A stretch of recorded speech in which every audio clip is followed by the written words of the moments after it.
Oh, snap!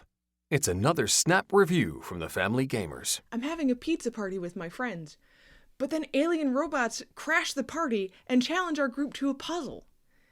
This is a Snap review for Robots Ate Our Pizza. Robots Ate Our Pizza is a cooperative card game for 2 to 6 players, designed by the Donoho family, with art by Angela Trusock. It's best for ages 8 and up, and it takes about 20 minutes to play. You can buy Robots Ate Our Pizza at robotsateourpizza.com or through Amazon for about $15. So let's start with talking about the art in this game. The art in Robots Ate Our Pizza is fine and functional. The robots are really cute until you see them eating the pizza. I found that there were 2 really weird decisions in the art. One is that the robot name is only on the 1 of each suit. The card numbers are only on the upper left of each card, meaning they're only really visible in one orientation. And that leaves us to keep rotating all the cards every time we pick up a brand new hand. Let's talk about the mechanics and how you play the game. Since these robots have crashed your pizza party and challenged you to a contest with your pizza on the line, they assign you 4 different set collection tasks. At the beginning of each task, shuffle the deck, then give every player 5 cards. The first player will select one from their hand and play it face up to the table. Every other player then plays 1 card from their respective hands in turn order. Once every player has played 1 card, they pass their hand of cards to the left. Then, every player plays a card again in turn order, and then passes their hand again. Once all players have 4 cards in front of them, discard the remaining 1, and it's time to score each player's hand. There are 3 ways that the cards on the table score: sets of matching numbers, sets of matching colors, runs like 1, 2, 3, or 4, 5, 6, in any combination of colors. Some cards may be part of more than one set. You need to score them for every set that they're in. But here's the catch. As a group, you're aiming for a different score for each task. In the first task, you're looking for a combined high score. But then in the second task, a combined low score. Then you want to maximize the difference between the highest player score and the lowest player score. And then in the last task, you want to minimize the difference between all players' scores. Confused yet? You're also not supposed to communicate what's in your hand or what you're trying to collect. After each task, compare your team's score to the rubric on the task card like this, and see how much pizza the robots will eat.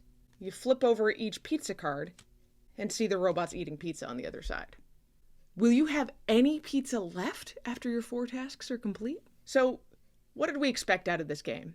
Robots Ate Our Pizza is really cute. We expected it would have an educational kind of feel to it and be a fun game to play with our kids.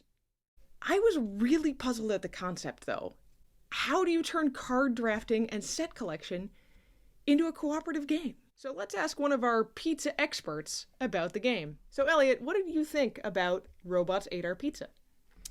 It was a fun game, but it was really, really hard to get to the goals.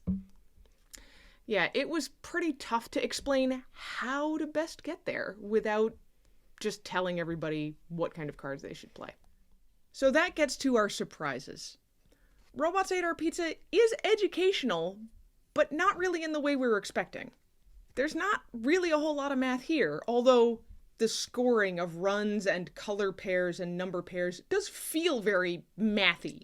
We had to bend the no communication rule and discuss a lot of the probability with our kids. The way the cooperation worked was really surprising. It feels kind of like The Crew. In that game, your group is attempting to complete tasks or missions with minimal communication, but it's a trick-taking game. This is a drafting and set collection game, but you still need to look around at the table and figure out both which cards are good for you and which cards you really do want to pass to your teammates. Unfortunately, Robots Ate Our Pizza also feels a little unfinished. Part of this is the simplicity of the art, but a larger part is that there's no real storyline or really strong theme to hook us. Why are we trying for different outcomes on the different tasks? The Donoho family has done a great job with creating several more sets of tasks, for 24 in total, which change up how the scoring works. red doesn't score or certain color combinations score negative instead of positive. It's just kind of okay, now we're trying this different kind of task instead of having some real reason or motivation to move forward and try new things. This lack of a hook meant it was really hard for our kids to stay engaged with the game, and the adults liked it a little bit more than the kids. In the end, Robots Ate Our Pizza is a great way to pass 20 minutes or so while teaching kids more about planning and probability. It's not our favorite, but I do think we'll be keeping it around for a little while to keep working on some of those skills in a reasonably fun way. So, pizza expert Elliot, what do you think we should rate Robots Ate Our Pizza? I think we should rate it 2.5 pizza slices out of 5. And that's Robots Ate Our Pizza in a snap.